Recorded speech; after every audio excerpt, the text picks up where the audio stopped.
SLC25A32 mutations in riboflavin-responsive exercise intolerance. Definition: riboflavin is a type of B vitamin. It is a water-soluble, which means it is not stored in the body. You must replenish that vitamin in the body every day. It is important for your body growth and red blood cell production.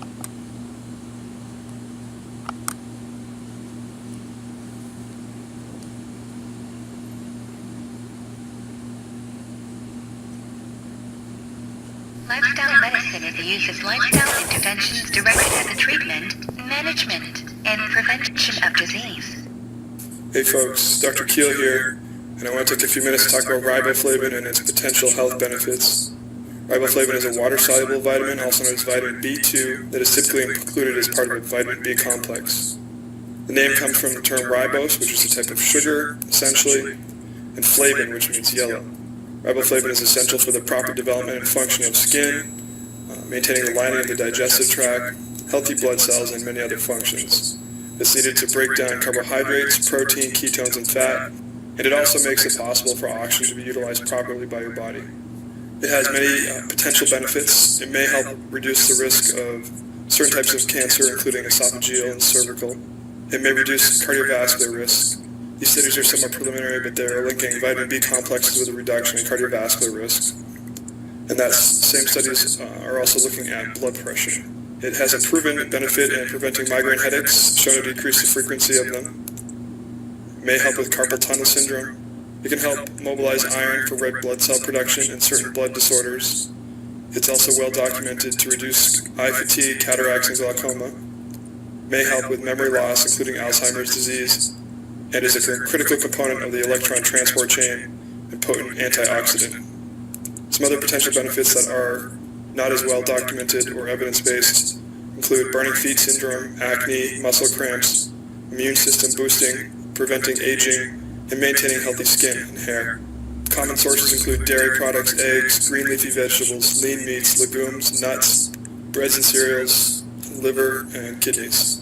Deficiency can lead to anemia, mouth sores, skin disorders, sore throat, swelling of membranes, preeclampsia in pregnant women, and it can interfere with metabolic activity of other vitamins and minerals. According to the National Institute of Health, there are no documented cases of riboflavin toxicity. In high doses, it can turn your urine bright yellow, but this is considered a harmless side effect. The recommended daily intake in adult males is 1.3 milligrams per day, and in adult females 1.1 milligrams per day.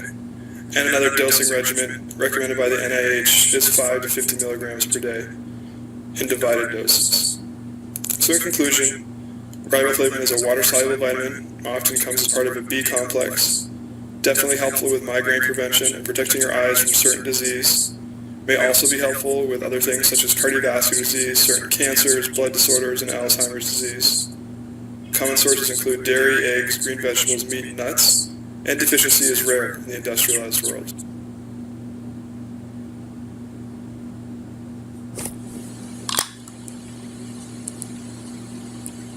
Application in medicine. Multiple acyl coenzyme A dehydrogenation deficiency is an inborn error of metabolism with frequent muscle involvement.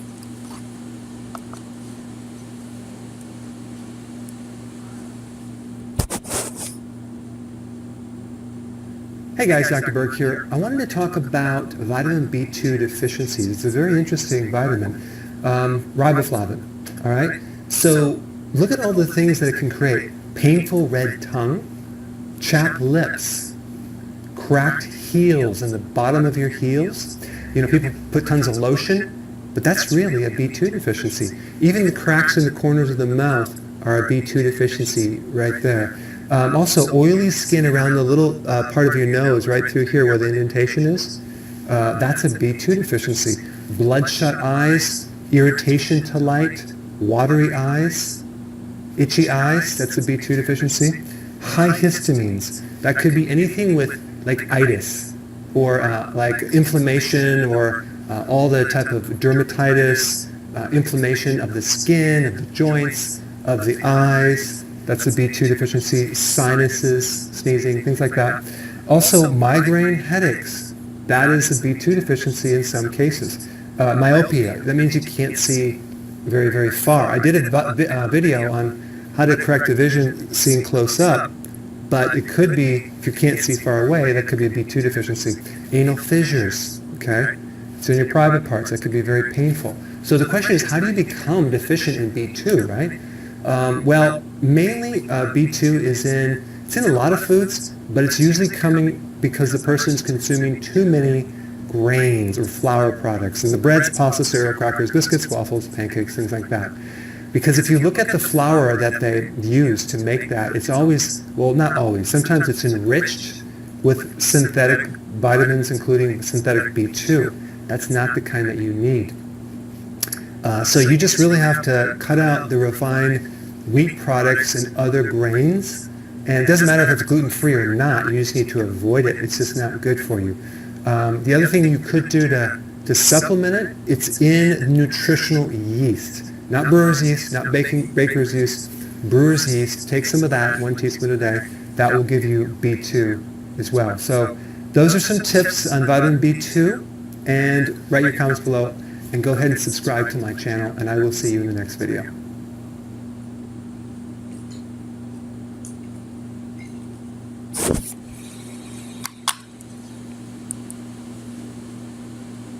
Pros. It turns food into energy, preventing migraines and cataracts.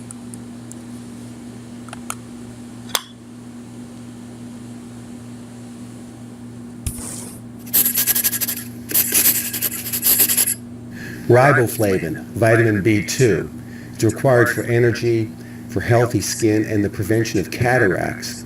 Hi, I'm Dr. James Machino. You know, riboflavin, or vitamin B2, is a yellow-green fluorescent pigment. That's why when you take supplements that have fairly high doses of B vitamins, your urine becomes very bright yellow. That's actually proof that your body absorbed the vitamin, processed it, and then the kidneys filtered some of it, either as an end product of metabolism. It ends up in the urine, and then you see this bright pigment, which makes your urine very bright yellow. But absorption of vitamin B2 increases from 15% to 60% if you have it with meals. And that's true of most nutrients or most supplements. If you take them with meals, the absorption is significantly better. For vitamin B2, from an empty stomach, 15%, have it with a meal, 60% absorption, much better with a meal. The functions of vitamin B2, it's required for energy production in every cell in your body.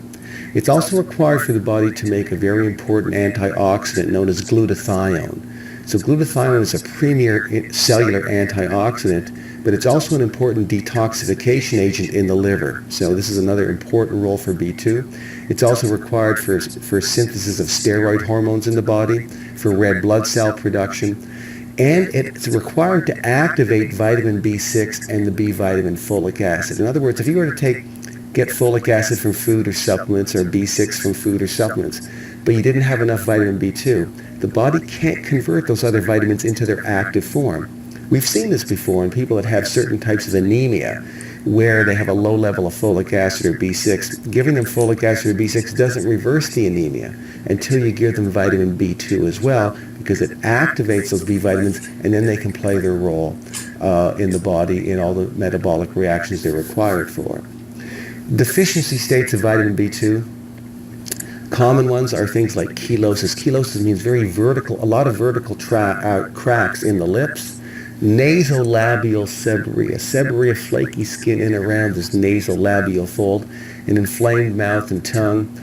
Supplementation studies with vitamin B2 shows that it's very important for prevention of migraine headaches, to help manage cataracts and prevent them, for aphthous ulcers or canker sores.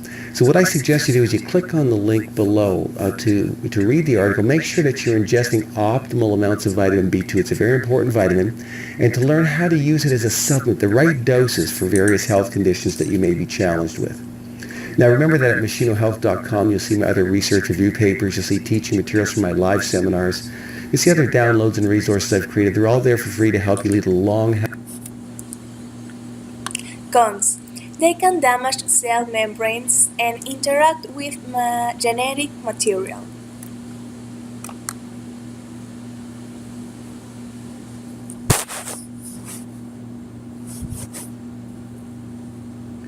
नमस्कार दोस्तों, मैं Dilip Kumar health and motivation and Hindi channel पर आपका स्वागत करता हूं।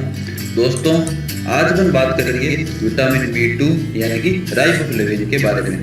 दोस्तों, आज हम जानेंगे कि राइबोफ्लेविन क्या है, इसके बेस्ट सोर्सेज क्या हैं, इसके मुख्य काम क्या हैं और इसका ज़्यादा इंटेक से क्या क्या साइड इफेक्ट हो सकते हैं। दोस्तों, विटामिन B2 का उपयोग खाने के द्वारा तथा सप्लीमेंट्स दोनों के रूप में किया जाता है, जो कि B2 की कमी को दूर करता है और इसके साथ ही माइग्रेन हेडेक के प्रिवेंशन में भी यह सहायक है। दोस्तों, विटामिन B2 की खोज 1920 में हुई थी और इसको पहली बार 1935 में बनाया गया। अब आते हैं इसके कामों पर, यानी कि विटामिन B2 के मुख्य क्या काम हैं। पहला जो मुख्य काम है इसका वो ये है कोशिकीय श्वसन, यानी कि कोशिका के श्वसन में यह सहायक होता है। दूसरा मुख्य काम है यह चमड़ी के प्रॉपर डेवलपमेंट और ब्लड सेल्स के ये भी आवश्यक हैं। तीसरे काम पर आते हैं, यह कैटरेक्ट जो कि एक आई डिसऑर्डर है के लिए भी हाईली इफेक्टिव है, यानी कि उसके प्रिवेंशन के लिए इफेक्टिव है। चौथा मुख्य काम है इसका, यह नियोनेटल जॉन्डिस के लिए भी काम में लिया जाता है, यानी कि ये जो अभी मैंने 2 रोग बताए इनके प्रिवेंशन के लिए विटामिन B2 मुख्य तौर पर इफेक्टिव माना जाता है। अब बात करते हैं इसके बेस्ट सोर्सेज के बारे में। वेजिटेरियंस के लिए दूध, पनीर, पत्तेदार सब्जियां, लेग्यूम्स, मशरूम और बादाम सबसे बढ़िया सोर्सेज रहते हैं विटामिन B2 के। नॉन वेजिटेरियंस के लिए लीवर, अंडे और किडनी बेस्ट सोर्सेज हैं। अब बात करते हैं कि यदि विटामिन B2 की शरीर में कमी हो जाए तो हमारा शरीर कौन कौन से लक्षण दिखाने लगता है, जिससे कि हम पता कर सकते हैं कि हमारे शरीर में विटामिन B2 की कमी है। मुख्य लक्षण हैं फटे होठ, लाल व पेनफुल जीभ, इसके साथ ही मुंह के दोनों कॉर्नर्स पर इन्फ्लेमेशन यानी कि सूजन, और इसके अलावा बर्निंग फीट सिंड्रोम भी इसका एक लक्षण होता है।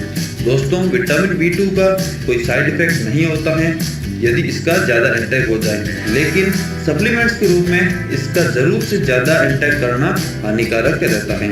यदि आप खाने के द्वारा इसका कितना भी उपभोग करते हैं तो आपको कोई भी साइड इफेक्ट नहीं होगा। इसके अलावा यदि किसी के डिप्रेशन का ट्रीटमेंट चल रहा है या फिर कोई ड्राइंग मेडिकेशन ले रहा है तो उसके साथ विटामिन B2 का जो इंटेक है वो ना करें सप्लीमेंट्स के रूप में। खाने के रूप में आप किसी के भी साथ विटामिन B2 का इंटेक यानी कि उपभोग कर सकते हैं, लेकिन यदि सप्लीमेंट्स के रूप में विटामिन B2 का आपको इंटेक करना है, उपभोग करना है, तो फिर ये डिप्रेशन ट्रीटमेंट और ये ड्राइंग मेडिकेशन के साथ इसका मेल ठीक नहीं रहता। Issue applied in Ecuador. A number of recent studies have indicated and highlighted the cellular processes and biological effects associated with riboflavin supplementation in metabolic disease. Overall, a deeper understanding of these emerging roles of riboflavin its takes is essential to design better therapies for the future.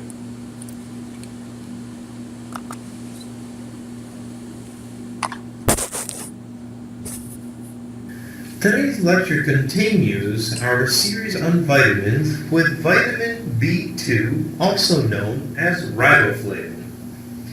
Now, the flavins are typically used as cofactors in redox reactions.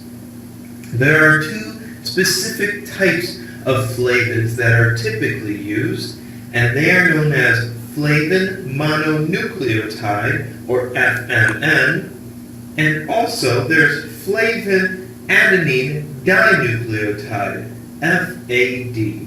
And these are important prosthetic groups for metabolism of a variety of different mechanisms. There is some pathology associated with a deficiency of riboflavin vitamin B2, and typically it is associated with chelosis, which is a scaling of the skin at the corners of the mouth, also associated with inflammation of the lips.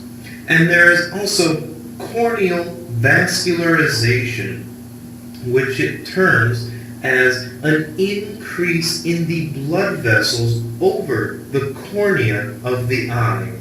You can think of vitamin B2 with its deficiencies as having two C's in its pathology for chelosis and corneal vascularization. And these are the basics of vitamin B2.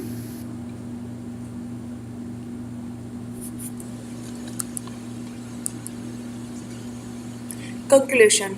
In our patient with haploinsufficiency of SLC25A32, a deficiency in F18 mitochondrial transport caused late-onset exercise intolerance, the importance of studying genes involved in the riboflavin metabolism in such patients, and expand knowledge of the spectrum with inborn errors of riboflavin transport.